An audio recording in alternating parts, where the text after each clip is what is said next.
ॐ नमः सिद्धेभ्यः। ॐ नमः सिद्धेभ्यः।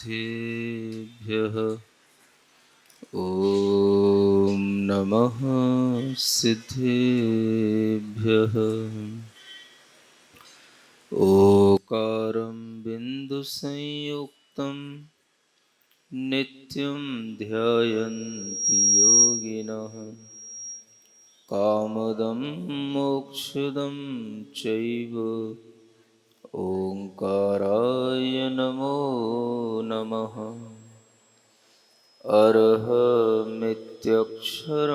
ब्रह्म वाचकं परमेष्ठिनः। सिद्धचक्रस्य सद्बीजं सर्वतः प्रणमाम्यहम्।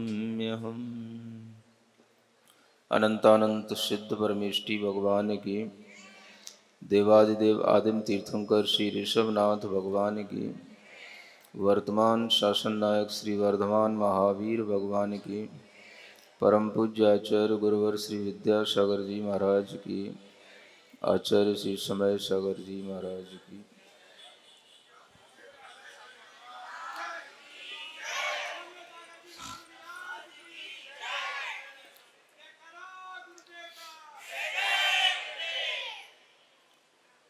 एकांत दृष्टि प्रतिषेधितत्वं प्रमाण सिद्धं तदतस्वभावं त्वया प्रणीतं सुविधे स्वधाम्ना नैतत्समालीड पदम त्वदन्यहि।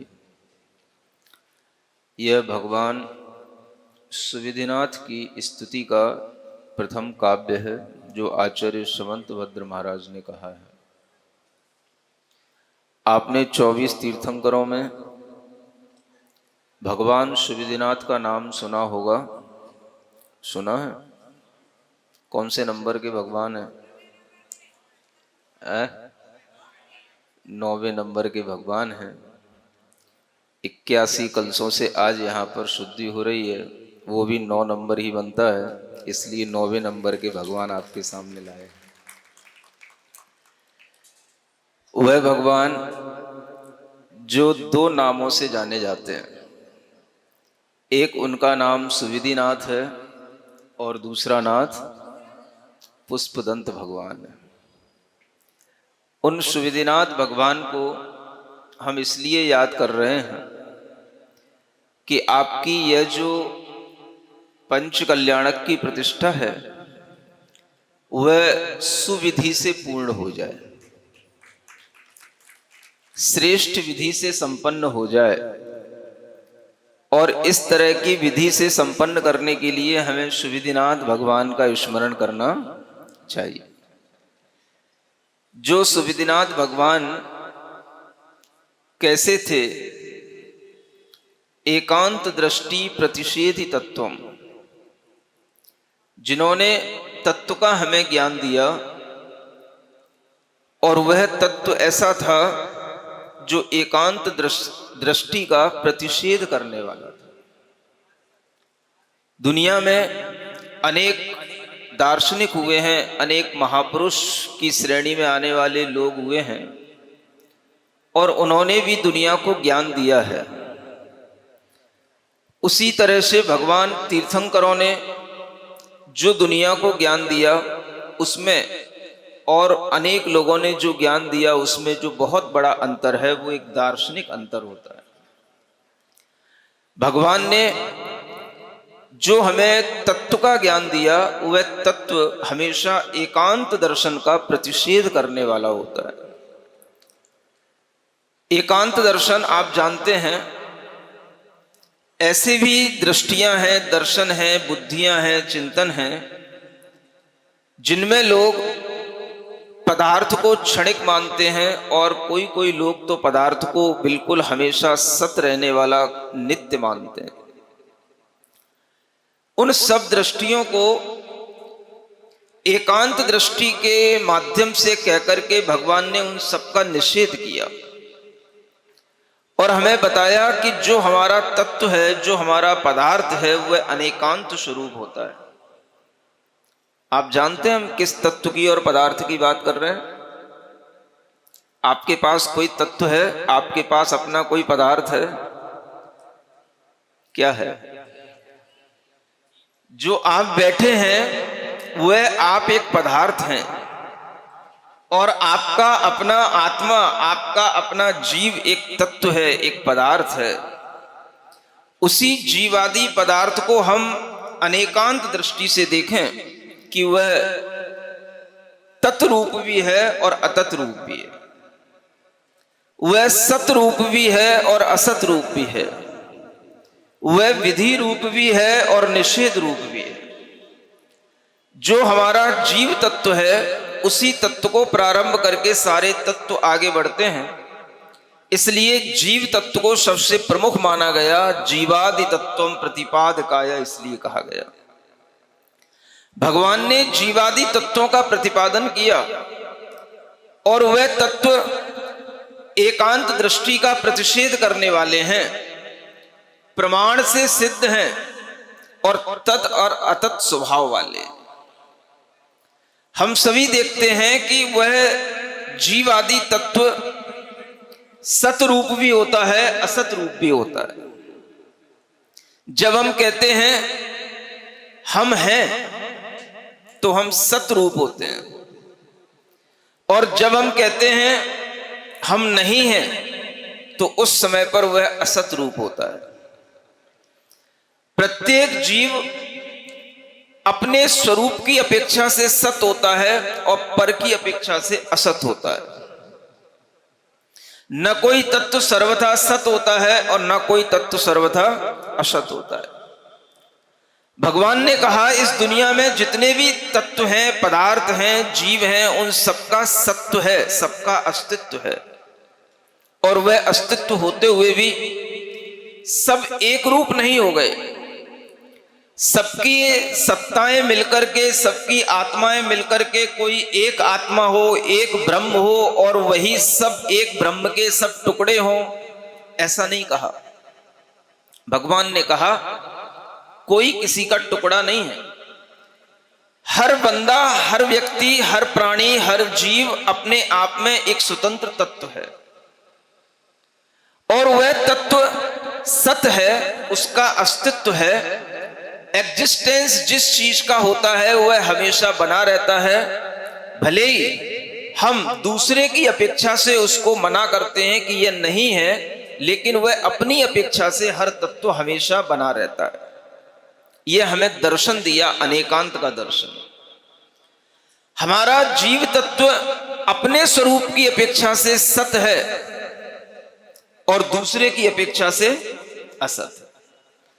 इसलिए आचार्य कह रहे हैं कि हे भगवान सुवधिनाथ भगवान, आपने अपने स्वधाम से, अपने केवल ज्ञान के तेज से यह जो जगत के लोगों के लिए ज्ञान दिया, वह ज्ञान अद्भुत था, और यह ज्ञान प्रमाण से सिद्ध है, जिसे हम प्रत्यक्ष में देख सकते हैं, परोक्ष में भी जिसका हम अनुमान लगा सकते हैं। ऐसा यह तत्व का ज्ञान हमारी आंखों में भी आता है, हमारे मति ज्ञान में भी आता है, इसलिए प्रमाण सिद्ध कहलाता है।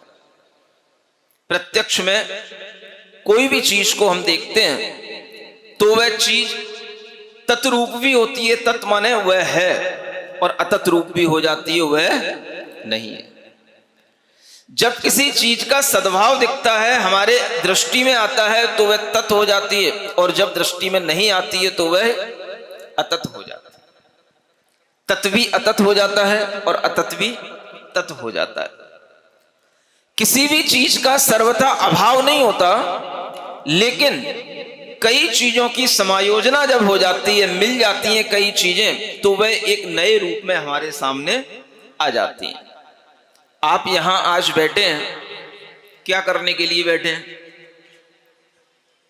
बोलो, क्या करने के लिए बैठे हैं?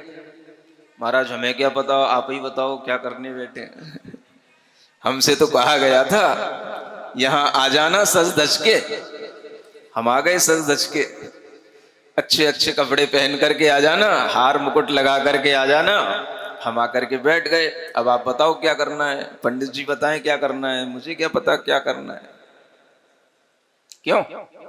कितने लोग जानते हैं क्या करना है आज? यहां क्या करने के लिए आए हैं, क्या देखने के लिए आए हैं? पंच कल्याणक। बस एक आवाज आ रही है, क्या देखने आए हैं? पंच कल्याणक में होता क्या है? पांच कल्याणक तो होते हैं, लेकिन उसके होने से क्या उत्पन्न हो जाता है और ऐसा क्या होता है जो पहले नहीं होता है और बाद में हो जाता है? कुछ समझ में आ रहा है? इसी को कहते हैं तत् और अतत्। जो अभी है वो तत् है, जो अभी नहीं है वो अतत् है। जो आगे नहीं होगा वो अतत् हो जाएगा, और जो आगे हो जाएगा वह तत् हो जाएगा। समझ में आता है कि नहीं आता? क्या नहीं है अभी? अभी पाषाण में भगवान जैसी पूज्यता नहीं है, ये अतत् स्वभाव है। पाषाण है ये उसका तत् स्वभाव, उसका रूप रंग है, उसकी आकृति बन चुकी है। यह वही पाषाण है जो आगे चल करके परमात्मा के रूप में प्रतिष्ठित हो जाएगा। यह वही मूर्ति है जो आगे चल करके तीर्थंकर देव के रूप में पूज्य हो जाएगी। यह जो अभी अतत है उसमें आगे उसमें तत् रूप में दिखाई देने लग जाएगा। इसलिए आचार्य कहते हैं दुनिया की हर चीज तत् अतत् स्वभाव के साथ चलती है। हम अनेक चीजों की संयोजना करते हैं और संयोजना करके हम उसमें कुछ ना कुछ नया क्रिएट कर देते हैं, लेकिन वह अपने अस्तित्व के साथ वह चीज हमेशा किसी ना किसी रूप में बनी रहती है। वह तत् और अतत् स्वभाव प्रमाण सिद्ध है, हमारी आंखों से जानने में आता है, हमारे मन से समझने में आता है, इसलिए यह प्रामाणिक चीज कही जाती है। जो चीज पहले नहीं थी वो अब दिखने लगी। क्या नहीं था? जब हम यहां पहली बार आए थे तब यहां पर क्या था? कुछ भी नहीं था, है ना? एक छोटा सा जिनालय तो था, लेकिन वह मंदिर जैसा लगता नहीं था कुछ भी।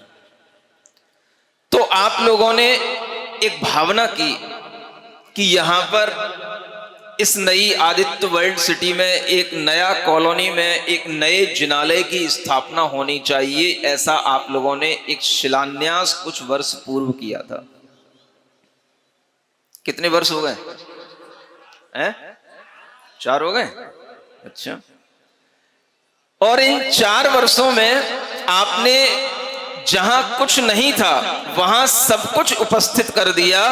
यही तत् और अतत् स्वभाव का सबसे बड़ा ज्ञान है।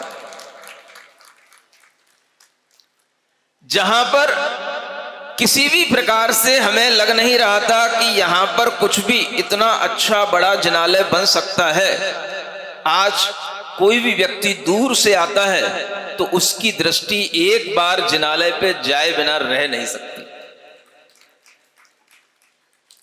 चीज छोटी हो लेकिन अच्छी हो, सुंदर हो। समझ में आ रहा है? ऐसी ही सुंदर जिनालय जो देखने में भले ही छोटे साइज का हो लेकिन चीजें उसमें परिपूर्ण हो और ऐसी हो जो यूनिक भी हो। क्या यूनिकनेस है? कुछ तो है। आप कह सकते हो पूरे एनसीआर में क्या पूरी दुनिया में ऐसा कोई जिनालय अभी नहीं बना जिसमें 108 शिखरों पर 108 ध्वजाएं लहराई जाएंगी। वो जिनालय सबसे पहला आपका होगा, पार्श्वनाथ भगवान का होगा। सुनते हो? जहां पर बीचों बीच में 11 ध्वजाएं 10 ध्वजाएं एक परिधि में होंगी और बीच में एक ध्वजा होगी, 11 ध्वजाएं अलग 108 ध्वजाओं के साथ में जब वह जिनालय देखने में आएगा, उसका शिखर देखने में आएगा, व्यक्ति की दृष्टि उधर जाए बिना नहीं रहेगी। सुनते हो? इससे क्या होगा? क्या हमें दिखाने में मजा आता है? क्या हम सब चीजें दूसरों को दिखाने के लिए बनाते हैं? तुम मेरे जिनालय को देखो, देख करके क्या करो? चिढ़ना है क्या, ईर्ष्या करना है, क्या करना है? आचार्यों ने कहा है कि अगर जिनालय के शिखर की ओर जिसकी दृष्टि चली जाती है और वह जिनालय को एकटक निहार करके देख लेता है और उसके मन में भाव आ जाता है ये जिन मंदिर है, उसी समय पर उसके पूर्व अर्जित अनेक अनेक पापों का खंडन हो जाता है और उसके पाप नष्ट हो जाते हैं। ये जिनालय के शिखर के दर्शन का भाव बता रहा हूं आपको। जब आप कहीं इस कॉलोनी में घूमेंगे और जब जब आपको इधर से निकलना होगा, आपकी दृष्टि जिनालय पर जाएगी। जब जब आपकी दृष्टि जिनालय पर जाएगी, शिखर पर जाएगी, आपके पाप का उसी समय पर विनाश होगा। दर्शनम देव देवस्य दर्शनम पाप नाशनम। भगवान जिनेंद्र देव का दर्शन जिस तरह से पाप का नाश करने वाला है, ऐसे ही उनका आलय जिनालय, उस शिखर का दर्शन भी पाप का नाश करने वाला होता है। जो बच्चे पढ़ लिख तो रहे हैं लेकिन मंदिर आने में डरते हैं, उनके लिए भी वह मंदिर आने में, दर्शन करने में जब भाव बनेगा तो ऐसे ही जिनालय को देख करके बनेगा। और मैं आपसे पहले भी कह चुका हूं, आज फिर कह रहा हूं, जब जिनालय पर ध्वजाएं लहराती हैं और वह कपड़े की ध्वजाएं होती हैं, वह लहराने वाली ध्वजाएं होती हैं, तो वह जिनालय में अनेक अनेक लोगों को बुला लेती हैं और अनेक अनेक लोगों को दर्शन करने के लिए मजबूर करती हैं। यह ध्वजाओं का प्रताप होता है।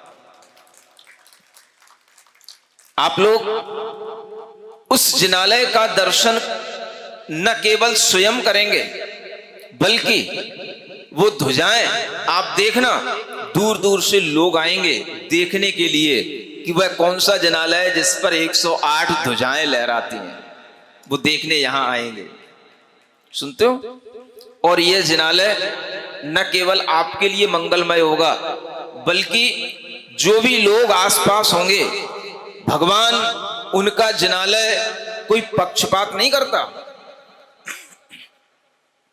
सबके लिए मंगल देने वाला होता है। जो भी वहां से गुजरेगा वह किसी भी जाति का, किसी भी संप्रदाय का प्राणी होगा, अगर उसकी दृष्टि एक बार जिनालय पर पड़ेगी तो उसके भी पाप का नाश उसी क्षण होगा और वह भी पुण्य का अर्जन करेगा। ये सबके कल्याण के लिए मंगलकारी आलय होते हैं। ऐसा जिनालय जो हमारे सामने अभी नहीं था, अब आने लग गया। अतत था, तत हो गया।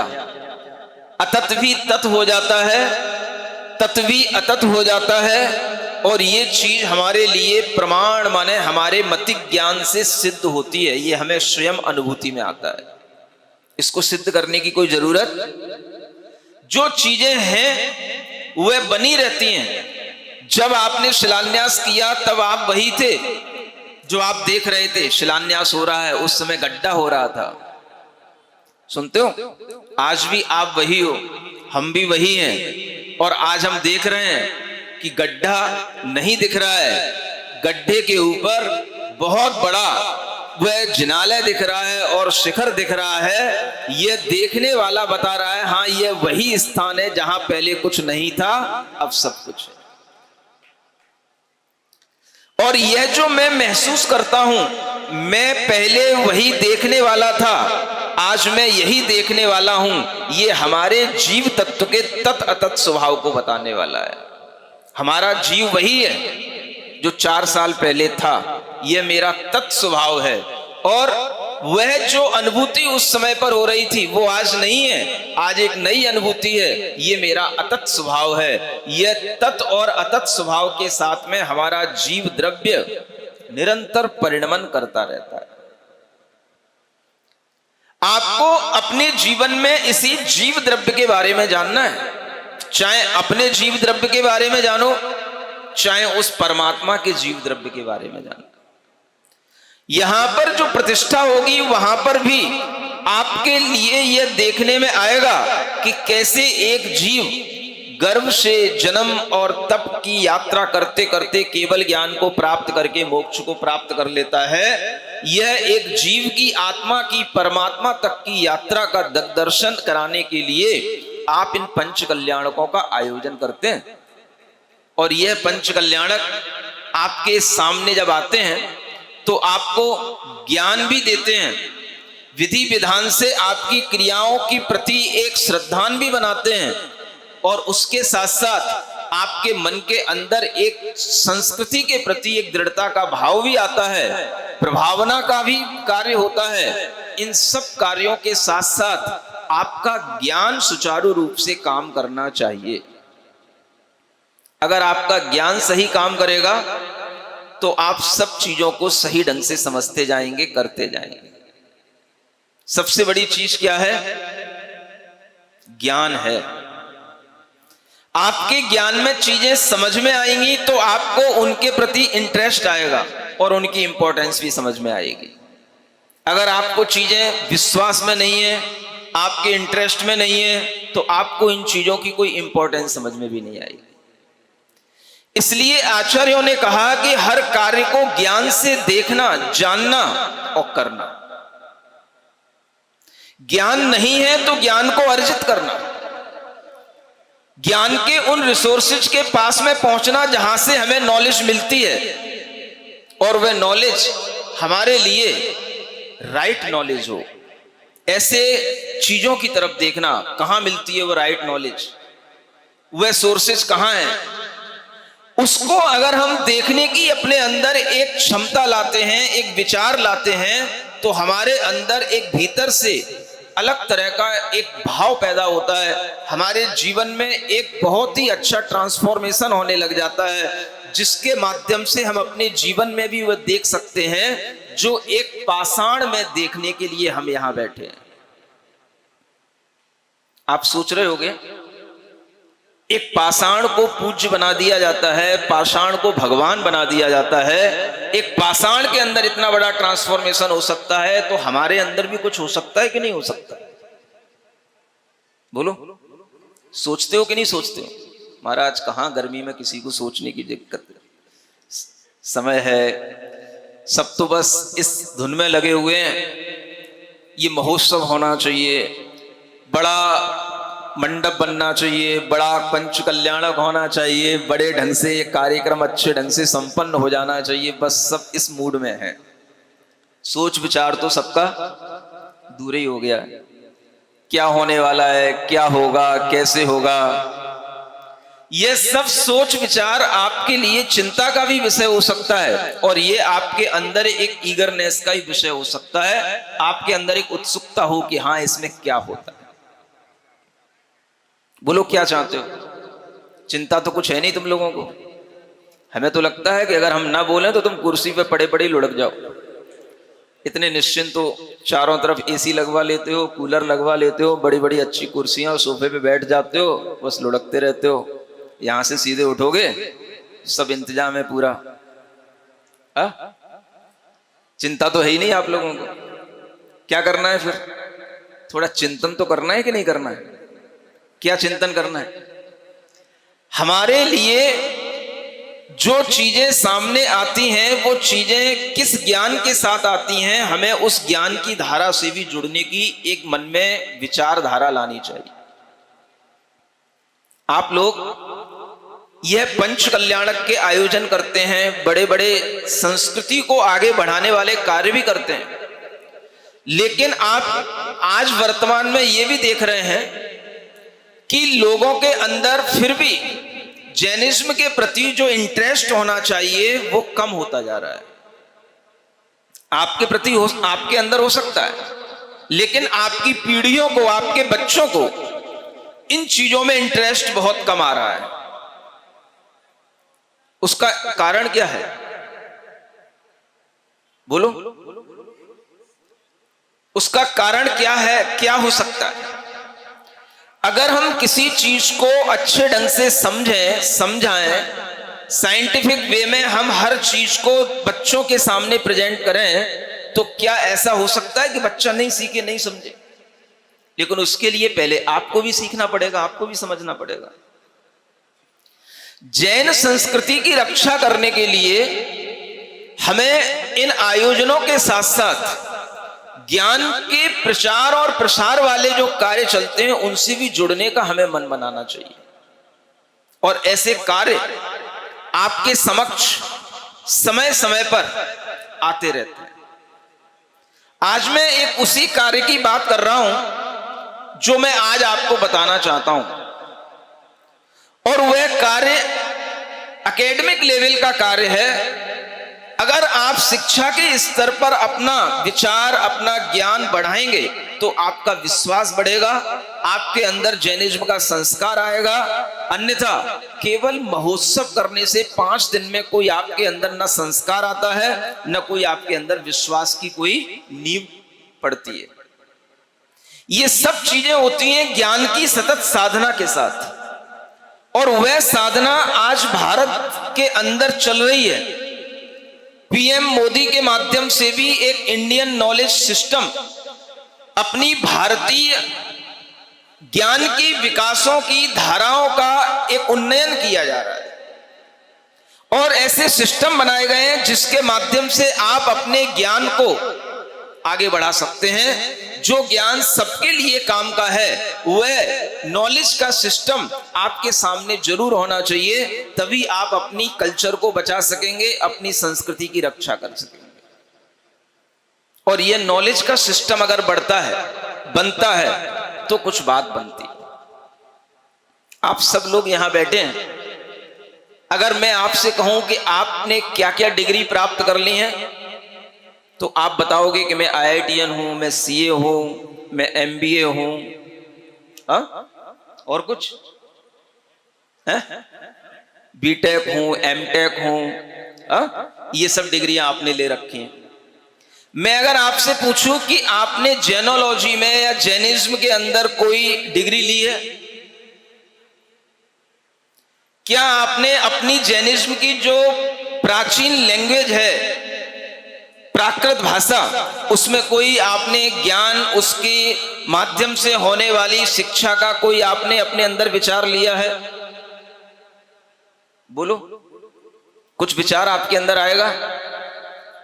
एक भी व्यक्ति जो जैन दर्शन है, जिसे हम यहां पर आपको बता रहे हैं, तत् अतत् स्वभाव, प्रत्येक जीवादि पदार्थ के अंदर सत असत स्वभाव, प्रत्येक जीव अपने आप में है नहीं है, इन अपेक्षाओं का ज्ञान, ये सब हमें जो तीर्थंकरों ने दिया है।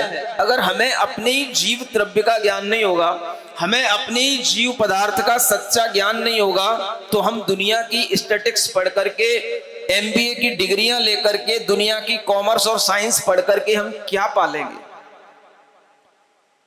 आज जरूरत है हर व्यक्ति के लिए जैनिज्म का एक कोर्स करने की जरूरत है कि वह जैनिज्म में कम से कम MA की डिग्री जरूर ले, और यह डिग्री आपको यूनिवर्सिटी के थ्रू मिलनी चाहिए। इस तरह का प्रयास मेरे विचारों से चल रहा था और कई साल से चल रहा था। अब यह विचार लागू हो गया है और यह सबसे पहले आपके इस पंच कल्याणक में अनाउंस किया जा रहा है। रीवा यूनिवर्सिटी में, MP में, अवधेश प्रताप सिंह रीवा में यूनिवर्सिटी, अवधेश प्रताप सिंह यूनिवर्सिटी के नाम से, वहां पर अरहम जैन विद्या शोध संस्थान की एक स्थापना हुई है, और उसमें उस यूनिवर्सिटी के माध्यम से प्राकृत का डिग्री कोर्स, जैनोलॉजी का डिग्री कोर्स, ये 2 डिग्री कोर्स वहां पर शुरू हुए हैं। इसके साथ साथ एक नया कोर्स जो आज तक दुनिया के अंदर नहीं है, गौ संवर्धन का कोर्स, एक सर्टिफिकेट कोर्स ये प्रारंभ हुआ है, और एक आपके स्वास्थ्य विज्ञान को ध्यान में रखते हुए एक आहार विज्ञान का एक कोर्स, सर्टिफिकेट कोर्स प्रारंभ हुआ है। ये कोर्स आपके लिए सामने आए हैं।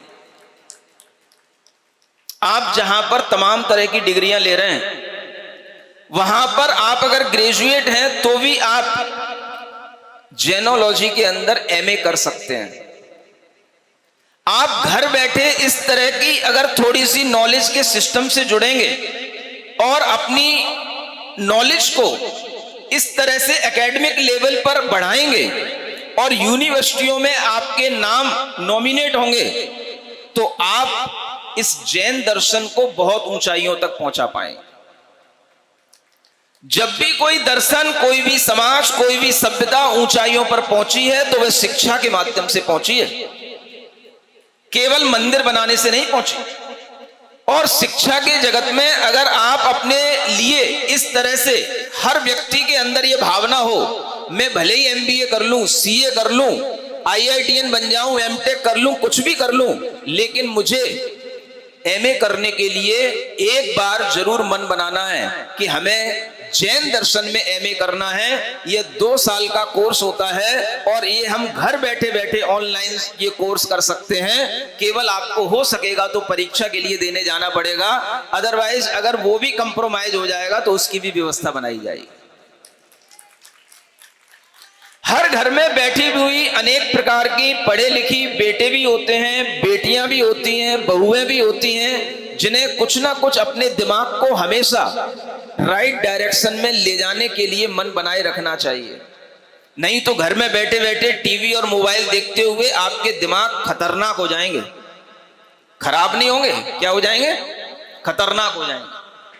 क्योंकि जो चीजें आप देखते हो वो सब खतरनाक होती हैं, और वह खतरा आपके दिमाग में अगर आएगा तो आपके परिवार पर आएगा, आपके घर के अंदर आएगा, और इस तरह से आपके जीवन में अनेक प्रकार के संकट दिखाई देंगे। अगर आपका दिमाग सही चलेगा, आप राइट डायरेक्शन में राइट नॉलेज की तरफ चलेंगे, तो आपके अंदर ये विचार आएगा कि हम अपनी उम्र को बढ़ते हुए तो देख रहे हैं, लेकिन हम उसमें भी कुछ हासिल करते चले जा रहे हैं। घर के कामकाज के साथ में हमारे लिए थोड़ा सा घर बैठे बैठे इस तरह की आपकी सुविधाओं को ध्यान में रखते हुए ये प्रोग्राम आपके सामने लॉन्च किए जा रहे हैं।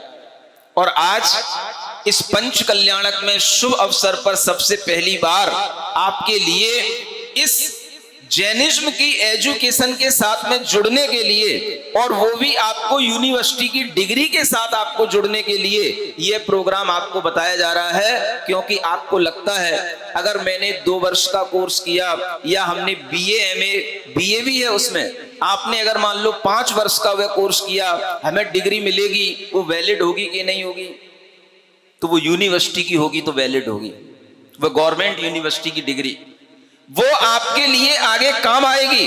और अगर आप आगे चल करके किसी भी तरह से कोई और अपना जॉब आदि का भी काम करना चाहेंगे, अपने लिए उसमें प्रोफेशन भी ढूंढना चाहेंगे, तो वो भी आपको समय समय पर उपलब्ध कराया जाएगा, मिलेगा।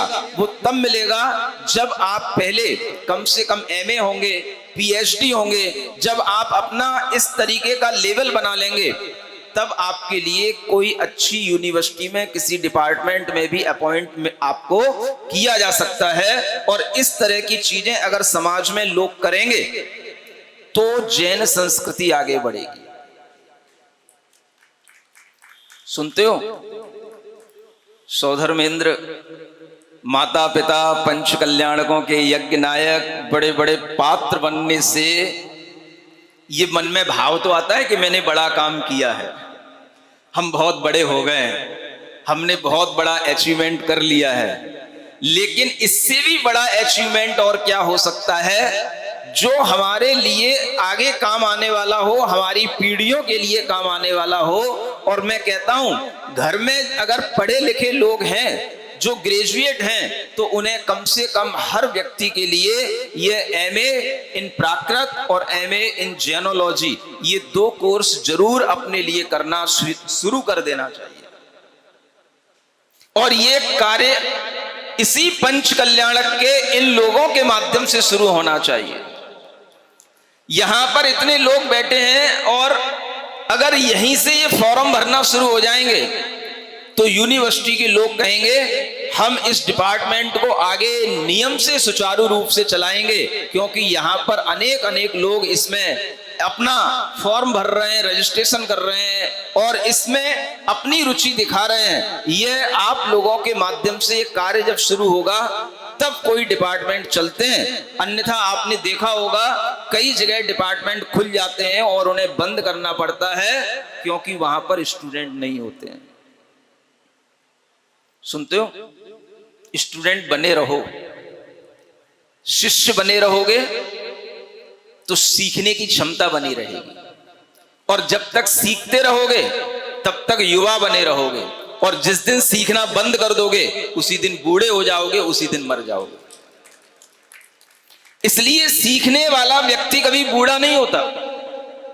अगर आप आचार्य महाराज को देखोगे, देखा है ना सबने, जीवन के अंत तक भी उन्होंने पढ़ना पढ़ाना छोड़ा नहीं। उस डोंगरगढ़ में जब वह अस्वस्थ अवस्था में भी थे तब भी वह, जो भी उनके पास में 3-4 मुनि महाराज थे, उस समय पर भी वह स्वाध्याय करते थे, पढ़ते थे, पढ़ाते थे।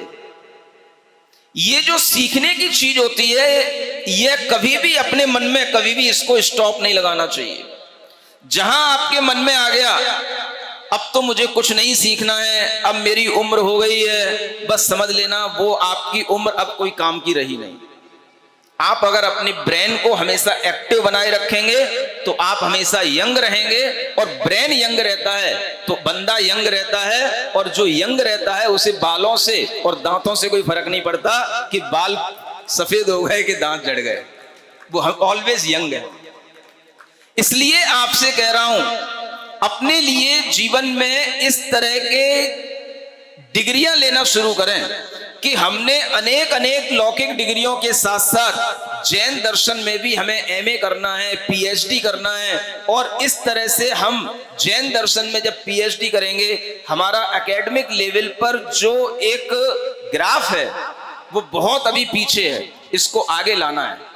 और इसी ग्राफ से दुनिया के अंदर यूनिवर्सिटियों में यह लिस्ट चेक की जाती है कि किस विषय में कितने लोग पीएचडी करने वाले होते हैं, रिसर्च करने वाले होते हैं। जिस दर्शन में जितने ज्यादा लोग मिलते हैं उस दर्शन का उतना ही ज्यादा प्रचार माना जाता है, और वह दर्शन उतना ही समृद्ध माना जाता है।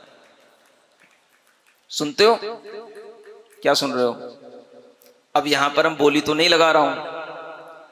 क्या करना है आपको? आज नए तरह का आज आपके लिए भाव दिया है, आपसे आज एक नया विचार, और इस विचार में कौन सम्मिलित होना चाहता है उसके लिए मैं हाथ उठवाना चाहता हूं कि हम इस कार्य में आगे बढ़ेंगे, और आज ही हम वह रीवा का फॉर्म देखेंगे, उस फॉर्म को फिल करेंगे, और आगामी समय में हम एमए करेंगे, और आगामी समय में हम पीएचडी करेंगे। और आप ध्यान रखना, जितना संख्या में पीएचडी करने वालों का वह नंबर बढ़ेगा, उतना ही विश्व के अंदर जैनिज्म का नाम बढ़ेगा, क्योंकि लोग शिक्षा के नाम से ही धर्म की ऊंचाइयां देखते हैं। आज ऐसा नहीं कि आपने बड़े बड़े पंच कल्याणक कर लिए तो आप बहुत बड़े हो गए।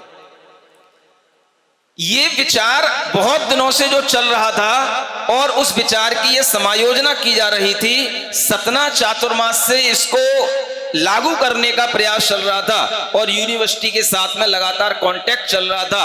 अब जाकर के वहां पर पूरा एग्रीमेंट होकर के परमिशन हुई है, और अब ये कोर्स वहां से लॉन्च हुए हैं। आज मैं पहली बार आपके सामने इस लॉन्चिंग के लिए बोल रहा हूं। सुनते हो? ये भी अच्छा अवसर है ना, भगवान के पंच कल्याणक के अवसर पर जैन संस्कृति को और समृद्ध बनाने के लिए, इंडियन नॉलेज सिस्टम को और स्ट्रॉन्ग बनाने के लिए हमारा उसमें कंट्रीब्यूशन इस तरह से जरूर होना चाहिए, और हमें अपने लिए भाव करना चाहिए कि हम जरूर जो कोर्स डिजाइन हुआ है उसको पूरा का पूरा एक बार अपनी स्टडी में लाएंगे, और हम एग्जाम भी देंगे, चाहे वो एग्जाम ऑनलाइन हो चाहे ऑफलाइन हो, वह अलग बात है। हम घर से बाहर भी कई बार ट्रिप लेकर के जाते हैं कि हमें घूमने जाना है, किसी काम से जाना है, हम 2 दिन के लिए 4 दिन के लिए कहीं पर जाकर के इस तरह से भी इस समय निकाल सकते हैं, और हम ये काम करके जैन दर्शन का नाम विश्व के अंदर आगे बढ़ा सकते हैं।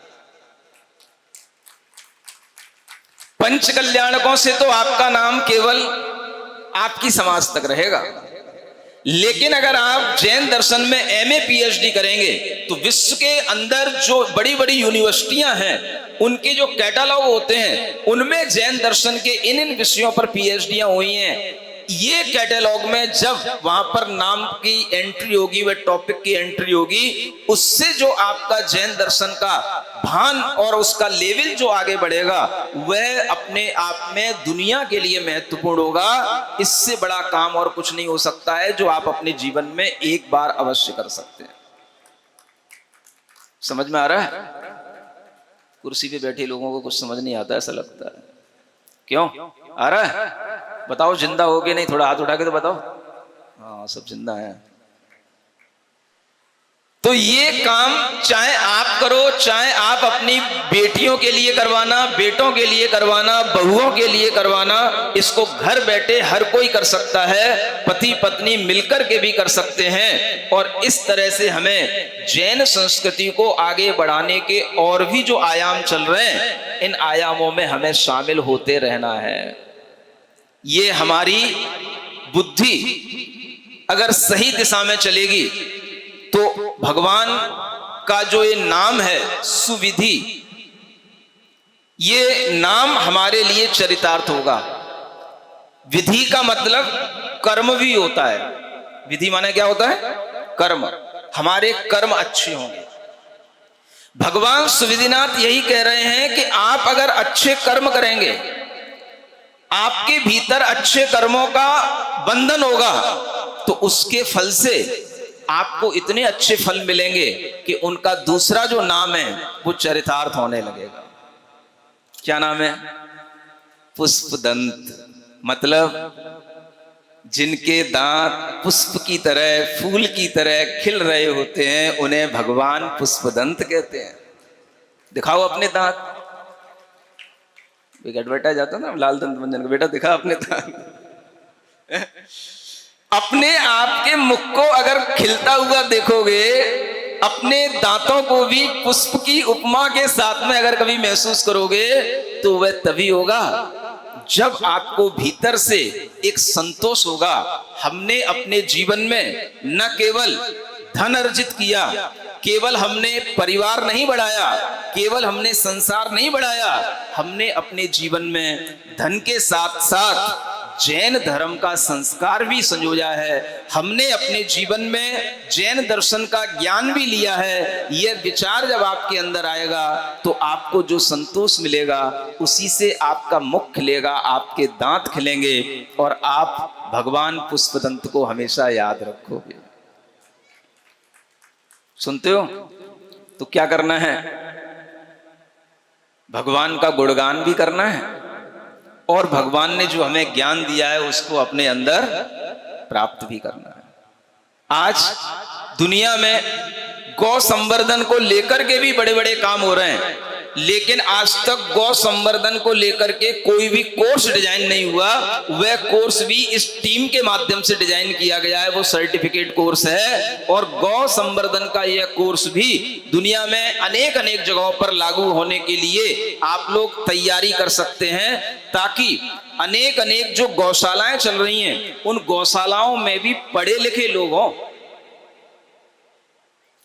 लेबरों से काम लेबर के लेवल का होता है, लेकिन अगर आप किसी भी चीज का मैनेजमेंट करना चाहते हैं तो आपको उसके विषय में पूरी नॉलेज होनी चाहिए। और कैसे उन गायों का संवर्धन होता है, विकास होता है, उनके प्रोडक्ट को हम कैसे आगे बढ़ा सकते हैं और कैसे वह पंचगव्य आदि का हम उपयोग कर सकते हैं, इन सब के बारे में जानकारी जब आपके पास में होगी तो वह भी आपके लिए एक कहीं ना कहीं रोजगार का भी विषय बनेगा और उसके माध्यम से भी अनेक अनेक लोग रोजगार ले सकेंगे, सफल हो सकेंगे। यह भी आपके लिए एक नई चीज सामने आएगी। और एक आहार विज्ञान का कोर्स है जिसे जानना बहुत जरूरी है।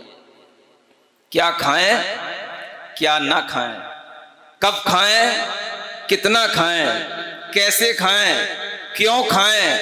यह जरूरी नहीं है कि हम पहुंच गए जहां पर बफे सिस्टम चल रहा है, पार्टी चल रही है, हमें भूख लग रही कि नहीं लग रही, सब खा रहे हैं तो हमें भी ठूसना जरूरी है। ठूस तो लेते हैं, बाद में क्या होता है? डॉक्टर के पास जाते हैं।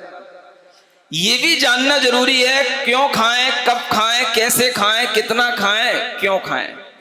और ये सब आहार का विज्ञान अगर आपके दिमाग में रहेगा तो आप अनेक अनेक बीमारियों से भी अपने आप को बचा सकेंगे। ऐसे सर्टिफिकेट कोर्स भी घर बैठे आप कर सकते हैं। ये चीजें आपके ज्ञान में लाने के लिए आज मैं समझता हूं कि इस पंच कल्याणक की सबसे बड़ी मंगलमय भावना यही है कि आज यहाँ पर इस तरह के 4 कोर्स को जो आपके सामने लॉन्च किया जा रहा है, यही इस पंच कल्याणक की मैं सबसे बड़ी सफलता समझता हूं। आप लोग अपने मन में इस तरह से एजुकेशन से, जैनिज्म के एजुकेशन से अपने आप को जोड़ने का विचार रखें, क्योंकि आप सब पढ़े लिखे लोग हैं, लिटरेसी में सबसे ज्यादा नंबर आपको मिलते हैं, लेकिन आप खुद जैन धर्म से अनभिज्ञ रहते हैं। तो जैन दर्शन को अच्छे ढंग से जानने के लिए आपको यह कार्य भी करना है और इधर भगवान का गुणगान भी करना है। एकांत दृष्टि प्रतिषेधि तत्वम प्रमाण सिद्धम तदतस्वाव त्वया प्रणीतम सुविधे। हे सुविधिनाथ भगवान, आपने यह कहा स्वधामना। कहां से कहा? भगवान के अंदर जो केवल ज्ञान प्रकट हुआ, उनके अंदर जो अपना ज्ञान का तेज था, उस तेज के माध्यम से, उस ज्ञान से भगवान ने तत्व बताया और इसीलिए वह तत्व प्रमाण से सिद्ध है। मति ज्ञान, श्रुत ज्ञान से हमारी सिद्धि करने में आता है और किसी भी तरह से बाधा को प्राप्त नहीं होता है। नैतत् समालीण पदम त्वत् अन्यई। हे भगवान, जो आपसे अन्य लोग हैं, एकांत बौद्धवादी होते हैं, न्यायिक होते हैं, सांख्यवादी होते हैं, ये सब आपके इस पद का, इस ज्ञान का, इस पदार्थ का आनंद नहीं ले सकते। ये आपके इस तत्व ज्ञान से मिलने वाला सम्यक ज्ञान और उसकी अनुभूतियां, उसका आनंद उन्हें नहीं आ सकता, क्योंकि ये एकांत दृष्टि वाले लोगों को अनेकांत दर्शन का विश्वास नहीं होता। लेकिन भगवान ने जो बताया वह हमें अनेकांत दर्शन के माध्यम से तत्व बताया। इसलिए कभी भी ये मन में ऐसा एकांत विचार मत करना कि मैं हूं तो हूं ही हूं, नहीं होगा, या मैं नहीं हूं तो नहीं ही होगा, हूं नहीं होगा। मैं हूं भी और नहीं भी हूं। हर द्रव्य अपने स्वद्रव्य क्षेत्र काल से होता है और पर की अपेक्षा से वह नहीं होता है। आपकी अपेक्षा से मैं हूं, बताओ हूं कि नहीं? आपकी अपेक्षा से मैं नहीं हूं, मैं तो अपनी अपेक्षा से हूं। आपकी अपेक्षा से अगर मैं हो जाऊंगा तो आप और मैं दोनों एक हो जाएंगे। इसलिए आपकी अपेक्षा से आप हैं और मेरी अपेक्षा से मैं हूं। ये जब हमें तत्व का ज्ञान स्पष्ट होगा तब हमें समझ में आएगा कि मैं इस दुनिया में न कोई जीव तत्व को उत्पन्न कर सकता हूं और न मैं किसी जीव का विनाश कर सकता हूं। अगर ये तत्व ज्ञान दुनिया में बढ़ेगा तो आतंकवाद भी दूर होगा। सुन रहे हो? ये वर्ल्ड वार की जो तैयारियां हो रही हैं, ये इसी अज्ञानता के कारण से हो रही हैं। यह आतंक इसी भावना से उत्पन्न होता है, सिर्फ मैं हूं, मैं ही रहूंगा और बाकी सब काफिर हैं, सबको मिटा डालो। इसी का नाम क्या है? आतंक है। जब जैन दर्शन का अनेकांतवाद लोगों को समझाया जाए और समझ में आए कि भाई जो है वो हमेशा रहेगा, किसी को बंदूक से मिटा देने से कोई दुनिया से नहीं मिट जाता है। किसी का मरण हो जाने पर वह दुनिया से हमेशा के लिए उसकी सत्ता का विनाश नहीं हो जाता है। वह है, वह फिर तुम्हारे सामने आएगा। आज तुमने जिसको बंदूक से मिटाया है, कल वो तुम्हें बंदूक से मिटाने के लिए तुम्हारे सामने खड़ा होगा। और ये होता है। यही विश्वास करके अपने जीव तत्व का दर्शन करना, और सबके अंदर यही जीव तत्व है जो इसी स्वभाव वाला है। इस तरह का ज्ञान और विज्ञान अगर हमारे दिलो दिमाग में छाएगा तो अनेकांत दर्शन के माध्यम से इस विश्व के अंदर शांति का प्रस्फुटन होगा। अनेकांतवाद कभी भी तोपों, हथियारों और मिसाइलों से शांत नहीं होगा। उसे अनेकांतवाद की विचारधारा से शांत किया जा सकता है, लेकिन ये विचार लोगों के पास पहुंचाने के लिए आपको आगे आना पड़ेगा। जब आप ही अपने जैन दर्शन के बारे में कुछ नहीं जानते तो दूसरों को क्या सिखाओ? तो आपके अंदर इतना ज्ञान आना चाहिए कि आप खुद इस तरह के सिस्टम को आगे बढ़ाने में मदद करो और ये भाव दुनिया के सामने लाओ कि दुनिया में बंदूक से किसी को मार देने से कोई मर नहीं जाता है, कोई मिट नहीं जाता है। ये हमारी अज्ञानता होती है। वह अज्ञानता ही हमारे लिए बाद में ऐसा फल देती है कि सामने वाला 2-5 साल के बाद में फिर तैयार होकर के आपके सामने बंदूक लेकर के खड़ा होगा। इसलिए जितने भी लोग ये होते हैं जो दूसरों को गोलियों से मारते हैं, बंदूकों से मारते हैं, इनका अंत देखना इसी तरह के घटनाओं से इनका अंत होता है। इसी तरह की मृत्यु के माध्यम से इनका मरण होता है। यह जस का तस, जैसे को तैसा, ये अपना कर्म हमें स्वयं उस तरह का फल देता रहता है। इसलिए आचार्य कहते हैं सबकी रक्षा करो, सब जीवों के लिए एक जैसा समझो और सब जीवों के अंदर वह तत्व देखो जो तत्व हमारे अंदर विद्यमान है। ऐसा अगर हम अपने जीवन में लाएंगे तो जीवन सबका खुशहाल होगा और सबके जीवन में सुख शांति होगी। आज का यह कार्य पहला दिन है, आज फुर्सत में हो इसलिए ज्यादा बोल दिया। कल से फुर्सत आपको थोड़ी कम मिलेगी, फिर भी कोशिश की जाएगी कि आपको ज्ञान की खुराक तो पूरी की पूरी दी जाए, है ना? क्योंकि इसके बिना तो तुम मरे हुए से हो गए, और मरे हुए हैं महाराज अभी तक। तो अगर हम थोड़ा सा अपने आप को जिंदा महसूस करेंगे तो इसी ज्ञान से महसूस करेंगे, इसी का नाम चेतनता होती है। इसलिए आज इस मंगल कार्य की शुरुआत में इस मंगल गान को भी हम जरूर करें, जो हर कार्य की सिद्धि से सबसे पहले किया जाता है। क्या करते हैं? ओम अरहम ओम अरहम ओम अरहम बोल, ओम अरहम। सभी कार्य की सिद्धि से तू पहले इसको बोल, सभी कार्य की। ओम अरहम नमः, ओम अरहम नमः, ओम अरहम नमः। ओम। जिसने भी यह मंत्र पढ़ा, जिसने भी यह दुख सारा ही दूर किया, दुख सारा ही, जिसने भी इसको ध्याया, सुख का पारावार लिया, सुख का। इसकी महिमा, इसकी शक्ति, इसकी महिमा नहीं सका कोई तौल। ओम अरहम ओम अरहम, ओम अरहम नमः, ओम अरहम नमः, ओम अरहम नमः, ओम अरहम नमः। बोलिए महावीर भगवान की।